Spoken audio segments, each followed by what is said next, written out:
बिहार सरकार ने शराब की बोतलों से रंगीन चूड़ी बनाने की नई योजना का ऐलान किया है, लेकिन बीजेपी के प्रदेश अध्यक्ष संजय जायसवाल ने इस योजना पर तंज कसा है। जायसवाल ने कहा कि चूड़ियों के निर्माण के लिए बहुत बड़ी तादाद में बोतलों की जरूरत होगी। अगर इतनी बोतल शराब पकड़ी जाएगी तो फिर शराबबंदी को तो विफल ही माना जाएगा। जायसवाल ने नीतीश बाबू के दिल्ली दौरे पर भी व्यंग किया है। उन्होंने कहा कि नीतीश कुमार बिहार में 50 सीटें ले आएं तो यही उनके लिए एक उपलब्धि होगी। जायसवाल ने कहा कि तेलंगाना के मुख्यमंत्री केसीआर ने भी नीतीश कुमार के प्रधानमंत्री उम्मीदवार बनने के दावे पर चुप्पी साध ली थी, इसलिए अब वे राहुल गांधी से अकेले में ही मिल रहे हैं।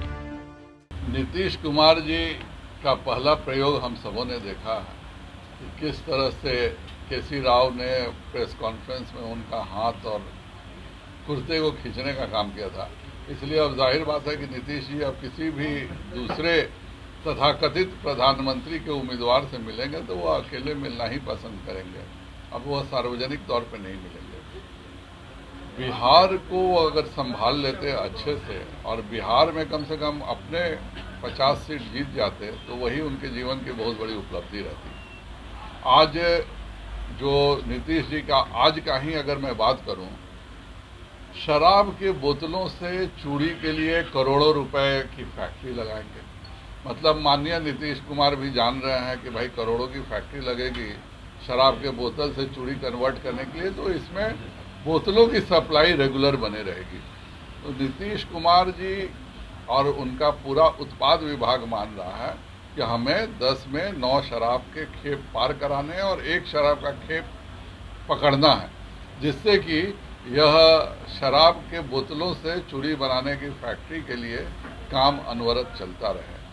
बिहार में जिस तरह से प्रशासनिक विफलता थी और उसके कारण ही हम लोग लगातार प्रश्न उठाते थे, उसकी वह चिंता नहीं कर रहे हैं।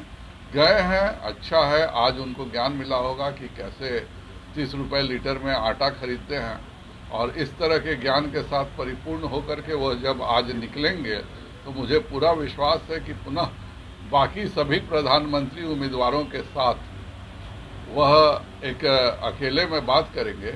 और शुरू से वो अपने विरोधियों को भी बेवकूफ़ बना रहे हैं, अपने समर्थकों को भी बेवकूफ़ बना रहे हैं। खुद का पोस्टर अपना लगाते हैं पटना में कि बिहार में दिखा है देश में दिखेगा। अपने पोस्टरों में अपने राष्ट्रीय अध्यक्ष का तस्वीर रखना, अपने प्रदेश अध्यक्ष का तस्वीर रखना बेइज्जती महसूस करते हैं कि नीतीश जी के साथ राष्ट्रीय अध्यक्ष का राष्ट्रीय कार्यकारिणी में भी एक तस्वीर देखने को नहीं मिला। तो यह इतने ज़्यादा आत्मकेंद्रित और आत्ममुग्ध हो गए हैं और उसी धोखे में गए हैं।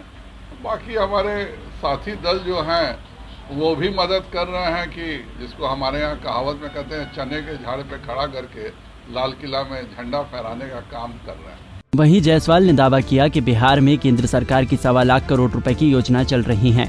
उन्होंने कहा कि उद्योग विभाग के बीजेपी कोटे में आने के बाद यहाँ इथेनॉल के 3 प्लांट लगाए गए हैं।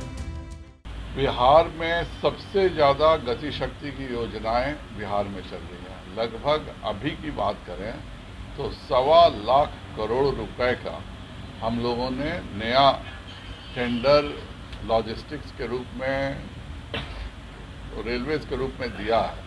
और गोरखपुर सिलीगुड़ी एक्सप्रेसवे जो नया बनने जा रहा है, उससे इस इलाके में जो भी उद्योग या कार्य होंगे उनको तेजी से ट्रांसपोर्टेशन होगा।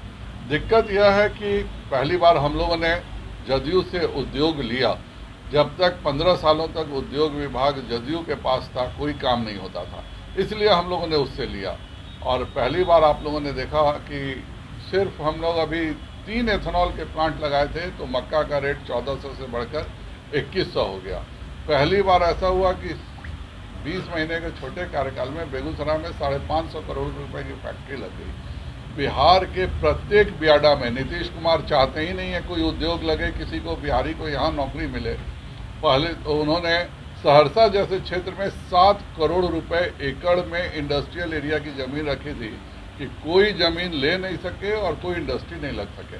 पहली बार हम उद्योगों पे लगातार काम कर रहे थे, नई टेक्सटाइल पॉलिसी बनाया। सत्ता से दूर होने के बाद से बीजेपी के तमाम नेता एक सुर से नीतीश बाबू पर हमला बोल रहे हैं, लेकिन इसका कितना सियासी फायदा बीजेपी को मिल पाएगा ये तो आने वाला वक्त ही बताएगा।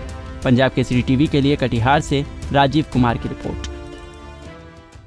हमसे जुड़े रहने के लिए हमारे YouTube चैनल को सब्सक्राइब करें और नई वीडियो की नोटिफिकेशन के लिए बेल आइकॉन को दबाएं। अगर आप ये वीडियो Facebook पर देख रहे हैं तो लाइक जरूर करें और ज्यादा से ज्यादा शेयर करें। धन्यवाद।